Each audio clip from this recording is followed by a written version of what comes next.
खुलुमबाय देबजित क्लासेसआव नोंथांमोनखौ दिनै फिन खेबसेबाव बरायो आसा खालामो नोंथांमोना बयबो मोजाङैनो दङ थ' जों दिनै बेवहाय नायगोन आसाम हिस्टरिनि पार्ट 3 भिडिअ सिरिज जागोन बियो एनसाइन आसामनि सोमोन्दै जों नायगासिनो दङमोन बेवहाय आसाम जारिमिननि आवगायनि जारिमिनखौ जों नायगासिनो दङमोन आसामनि जायखिजाया आनजादनि थाखाय बेयो हेल्पफुल जागोन गासैखौबो जों बर' रावजों सोलोंगासिनो दङ बेवहाय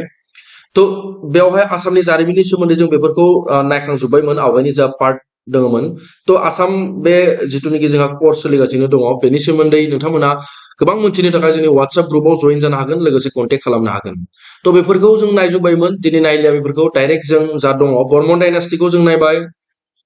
भास्कर बर्मननि सोमोन्दै जों नायबाय दानिया फैनोसै जों लेसा डाइनास्टि होनना बुंदों दे मा होनना बुंदों बेखौ एम लेसा होनना बुङा जों बुङो बेखौ लेसा डाइनास्टि होननानै माने लेसानि राजफोलेर थ' गोसोआव लाखि थ' बेवहाय इस्टाब्लिश सोर खालामदोंमोन गायसनदोंमोन सोर नङा होमबा बेयो बिराद इम्पर्टेन्ट थारमाने सापज गायसनदोंमोन सोर इस्टाब्लिश खालामग्राया गायसनगिरिनि मुङा सोर बेखौ गोसोआव लाखि थ' गायसनगिरिनि मुङा जाहैबाय गायसनगिरिनि मुंखौ आं बेवहाय मेनसन लिरनानै होगोन बे नामआ जाहैबाय सलस्तम्भ सलस्त S T A M B A सलस्तम्भ राजानि नामा बे राजाया सलस्तम्भ होननाय सासे राजाया लेसा डाइनास्टिखौ गायसनदोंमोन आरो बेखौ आरोबाव गुबुन मोनसे मुं दङ गोसोआव लाखि अवन्ती ओके अवन्ती बरिनान अवन्ती मा लिरो बरिनान लेसा डाइनास्टियाव बियो ओके सलस्तम्भआ जाहैबाय राजा बेखौ गायसनदोंमोन बियो बेनि उनावहाय बेनि जिथुनिखि कैपिटल ओके बेनि मा दङमोन जोंहा कैपिटल दङ कैपिटल माने मा राजथावनिया कैपिटल तो बे कैपिटलआ मामोन बेनि कैपिटलआ जाहैबाय हारुपेशवारा ओके गोसोआव लाखि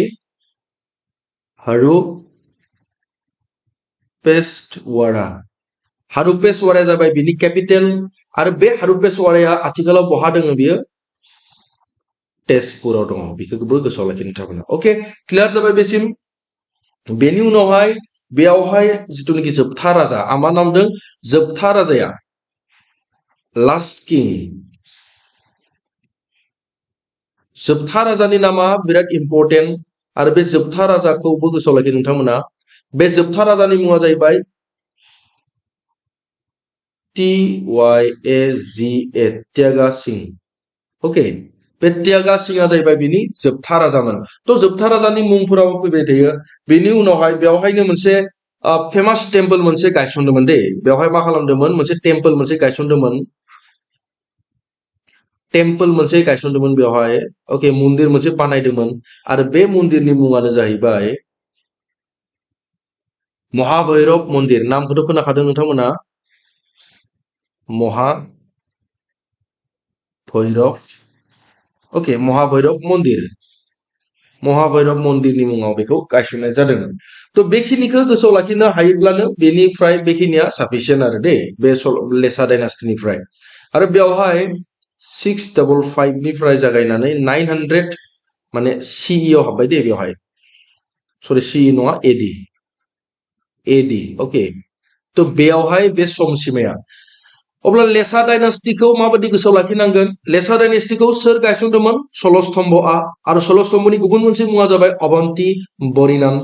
बेनि राजथावनिया बहामोन कैपिटला हारुपेशवारा आथिखालाव माहा दङ तेजपुराव दङ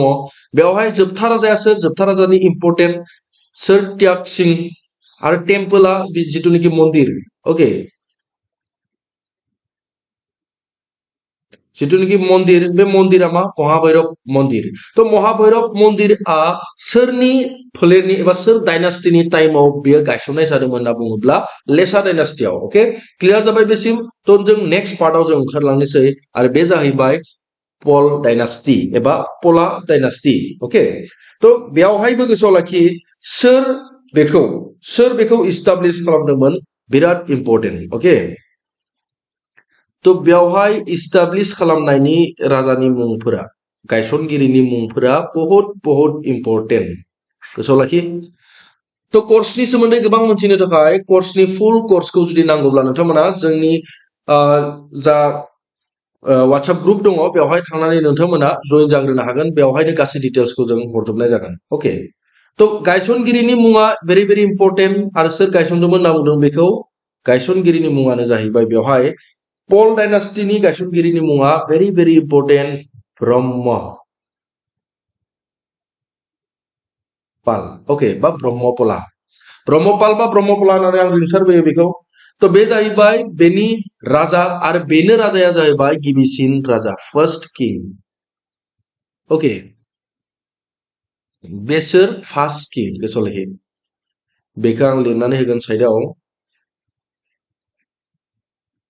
फर्स्ट किं माने गिबिसिन राजा बियो सोर ब्रह्मपालआ बे जाबाय बेनि उनावहाय बिनि केपिटेलाबो बिनियाबो केपिटेल दङ नङा होमबा तो बेनिबो मा दङ जोंहा केपिटेल दङ केपिटेला मा बिनि केपिटेलआ जाहैबाय बेनि केपिटेलाबो जोंहा हारुपेश वारायानो ओके गोसोआव लाखि बेखौ तो बेखौ आं लिरनानै होगोन बारु बेवहाय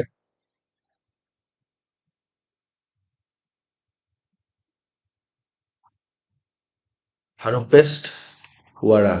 तो बिनि केपिटेलाबो मा हारुपेश वारा उनावहाय माने बेखौ मा खालामदोंमोन शिफ्टेड खालामनाय माने बेलेग मोनसे जायगायाव लानानै थांदोंमोन आरोखि दे बेलेग मोनसे जायगायाव बेखौ शिफ्ट खालामनाय जादोंमोन बे हारुपेश वाराखौ तो बेनि उनावहाय बेवहाय जिथुनिखि जोबथा राजानि मुङा बारे बारे फैबाय दे बेवहाय लास्ट किं जोबथा राजा तो जोबथा राजाया सोर जोबथा राजानि मुङानो जाहैबाय बेवहाय जोबथा राजा होननानै बुङोब्ला जयपाल ओके जयपाल बा जयापाला ओके गोसोआव लाखि बेसिम तो बे जाहैबाय बेनि इम्पोर्टेन्ट जा टपिक बेनि जा इम्पोर्टेन्ट मोनथिनो गोनां खोथा तो बेखिनियानो बेवहाय भेरि भेरि भेरि इम्पोर्टेन्ट बेखिनि गासै टपिकआ बेवहाय आरो बेनि उनावहाय बेवहायबो मोनसे मन्दिर गायसनदोंमोन मोनसे टेम्पल दङमोन बेवहायबो बे टेम्पलनि मुंखौ मोनथिनायाबो बहुत इम्पोर्टेन्ट नङा होमबा एग्जाम पार्पसनि थाखाय मन्दिरा बहुत इम्पोर्टेन्ट आरो बे मन्दिरनि मुङा मा जाहैबाय मदन कामदेब बयबो मिथिखायो बेखौ मदन कामदेब ओके तो मदन कामदेब बे मन्दिर बे जाबाय कामरुप डिस्ट्रिक्टआव गोलैगोन बियो तो मदन कामदेबआबो मोनसे मन्दिर आरो बे मन्दिरखौ पल डायनास्टिनि टाइमाव गायसनदोंमोन तो बेसिमथ' बयबो क्लियार जालांदों तो बेनो बेखिनियानोमोन जोंहा तो मेडिभेल आसामखौ जों नेक्स्ट पार्टआव जों मोजाङै डिसकास खालामबावगोन तो एनसाइन्ट पार्टआ टटेलि बेवहाय जोबबाय ओके एनसाइन्टआ बेवहाय टटेलि जोबलांबाय बे जिथुनिखि पुराना हिस्टरि दङमोन पुराना आसामनि जारिमिन दङमोन बेखिनि पार्टआवनो जों बेवहायनो जोबबाय बेयो पल डायनास्टिसिमनो बे क्लियार जोबबाय तो एनसियेंट आसामनिफ्राय जों इम्पोर्टेन्ट कुइसन जों नेक्स्ट पार्टआव जों डिसकास खालामगोन ए टु जेड पार्ट वाइसआव जों थांगासिनो दङ बेवहाय तो पल डायनास्टिनि बेखिनिया इम्पोर्टेन्ट जे इस्टाब्लिश सोर खालामदोंमोन गायसनदोंमोन सोर ब्रह्मपाला बिनि गिबिसिन राजामोन बिनि राजथावनिया मामोन हारुपेश वारा ओके बिनि उनावहाय जोबथा राजानि मुङा मामोन जयपाल बेयावहाय पल डायनास्टिनि टाइमाव मन्दिर मोनसे बानायदोंमोन बै मन्दिरनि मुङा मामोन मदन कामदेब बेनि उनाव लेसा डायनास्टि सोर गायसनदोंमोन सलस्तम्भआ आरो सलस्तम्भनि गुबुन मोनसे मुं दंबावो सोर अवन्ती बरिनान सरि केपिटेला मामोन बिनि राजथावनिया हारुपेश वारा आथिखालाव बहा दङ बियो तेजपुराव ओके तो बेवहायबो लेसा डायनास्टियाव मोनसे मन्दिर गायसनदोंमोन महाभैरब मन्दिर बेखौ गोसोआव लाखि नोंथांमोना तो महाभैरब मन्दिर बेनि उनाव जोबथा राजा दङ बेवहाय सोर त्याग सिं तो बेसिम सब क्लियार खालामनानै होबाय ए टु जेड खालामनानै होदों तो 3 मान्थसनि कर्सखौ जुदि नोंथांमोना जइन खालामनो गोसो थारैनो नोंथांमोना जुदि सिलेक्शन लानो लुबैमारदोंबा गाइड लानानै अब्ला नोंथांमोना जों सरजाबफानो हायो भिडिअखौ जोबथासिम नायनायनि थाखाय नोंथांमोनखौ रोजा रोजा साबायखर बावो फिन खेबसेबाव लोगो मोनफिनलायगोन गोदान मोनसे भिडिअजों दिनैनि थाखाय एसेनोसै गोजोन्थों।